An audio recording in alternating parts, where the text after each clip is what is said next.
अस्सलाम वालेकुम नाज़रीन, हमारे सिराए चार जेडीओ न्यूज़ यहाँ वज़ीर उन्नड़ नवाब शाह ख़बर शामिल कयूं था। अब्दुल सलाम ॾहरी जी सिंध हुकूमत पारां कोरोना वायरस जे बचाव लाइ लगायल लॉकडाउन के 18 ॾींहं मुकम्मल थियण करे ॾियाड़ीअ ते कम कंदड़ मज़दूरनि ऐं पोरियतनि जा बुख लाह कढी छॾिया। बुखुनि खां पाव थियल मज़दूरनि पाण मुरादो लॉकडाउन तोड़े एहतजाज लाइ नवाब शाह प्रेस क्लब पहुची विया, जिते एहतजाज कंदे मज़दूरनि इमदाद अयूब, महरम जमाली, सिकंदर ख़ासकल, अली नवाज़, अब्दुल गफ़ार, अला बख्श, मोहम्मद खान, गुलाम फरीद भट्टी, महराब अली, मोहम्मद खान जमाली ऐं ॿियनि चयो त असां नवाब शाह शहर जे मुख़्तलिफ़ कॉलोनियुनि जैमी भट्टी पाड़ो, ताज कॉलोनी, हक्कानी टाउन, अज़ीम कॉलोनी, जमाली कॉलोनी, दौलत कॉलोनी, यूसी खैर शाह ऐं ॿियनि इलाइक़नि जा मज़दूर आहियूं, जेके ॾियाड़ीअ ते रोज़ कमाए बच्चनि जो पेट पालींदा आहियूं ऐं रीगल चौक ते वेही जेको माण्हू मज़दूरी लाहींदो आहे त उन सां गॾिजी वेंदा आहियूं। पर गुज़िरियल 18 ॾींहंनि खां लॉकडाउन हुजण करे असां हाणे बेरोज़गार थी घर वेठा आहियूं ऐं घर में कुझु बि न हुजण करे असांजा बच्चा सख़्तु परेशान आहिनि। हिननि चयो त सिंध हुकूमत ऐं ॿियनि सरहदीअ वारनि माण्हुनि खे राशन सां ॾियाड़ीअ ते कमु कंदड़ मज़दूरनि खे ॾियणो हो, पर राशन उहो मनपसंदि माण्हुनि ऐं सरहदीअ वारनि खे ॾिनो वञे थो।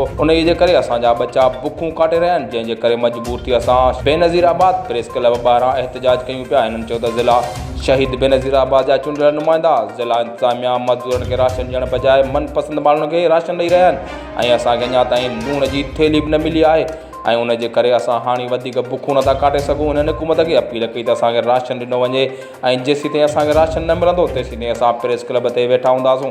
जॾहिं त लॉकडाउन सबबु बुखुनि में पाह थियल मज़दूरनि जेके राशन जे लाइ बेनज़ीराबाद प्रेस क्लब ॿाहिरां वेठा हुआ, जिन खे इंतिज़ामिया राशन जी आथत ॾियण बजाए पुलिस पारां खेनि धमकियूं ॾेई बुख हड़ताल तां उथारियो वियो। मज़दूर बेवस्ती रोंदा हलिया विया। चार जेडीओ न्यूज़ में फ़िलहालु एतिरो ई। वधीक ख़बरनि अपडेट्स लाइ ॾिसंदा रहो चार जेडीओ न्यूज़।